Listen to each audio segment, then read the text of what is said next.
புதிய ஆடை உங்களுக்கு கிடைக்கும் பொழுது பழைய ஆடையை தேவையில் இருப்பவர்களுக்கு கொடுத்து விடுங்கள். நல்ல ஆடையை கொடுக்கணும். அதுவும் கிழிஞ்சு ஓட்ட ஓட்டையாக இருக்கிறது கொடுக்கூடாது. அந்த பழசிலேயே சிறந்த ஆடைகளை இல்லாதவர்களுக்கு நாம் கொடுக்க வேண்டும். அன்பானவர்களே, இதெல்லாம் ஆண்டு சொல்லிக்கிறார்ல. 2 அங்கி இருந்தால் இல்லாதவனு ஒன்று கொடுத்துருங்கன்னு சொன்னார்ல. இயேசு அதான் சொன்னார், யோவான் ஸ்நானனும் அதுதான் சொன்னார். ஏன் இதெல்லாம் நம்ம செய்யணும் அப்படின்னா, நம் தேவன் ஏழைகளின் தேவன், தரித்திரரையும் அவர் தான் உண்டாக்கினார் என்று நீதிமொழியில் 14:31 வாசிக்கிறோம். ஏழைகள் மீது அக்கறை உள்ள தேவன். லேவியராகமம் 19:9-10 வாசித்து பாருங்கள். ஏழை கோலத்தில் இறங்கி வந்த தேவன். 2 Corinthians 8:9 அவர் ஐஸ்வர்ய சம்பன்னராய் இருந்தும் உங்கள் நிமித்தம் தரித்திரரானாரே அப்படின்னு பவுல் எழுதுறார். ஏழை எளியோருக்கு சுவிசேஷமாய் விளங்கின தேவன். தரித்திரருக்கு சுவிசேஷம் பிரசங்கிக்கப்படுகிறது அப்படின்னு ஆண்டு சொன்னார். அந்த தரித்திரர் என்ன செய்வாங்க?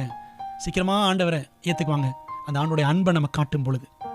ஏழைகள் மீது அக்கறை உள்ளவர் நம்முடைய தேவன். நமக்கு அந்த அக்கறை இருக்கிறதா?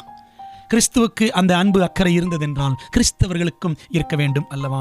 ஏழைகள் மீது நமக்கே அக்கறை இல்லாவிட்டால் நாம் கிறிஸ்தவர்களாக இருந்து என்ன பயன்?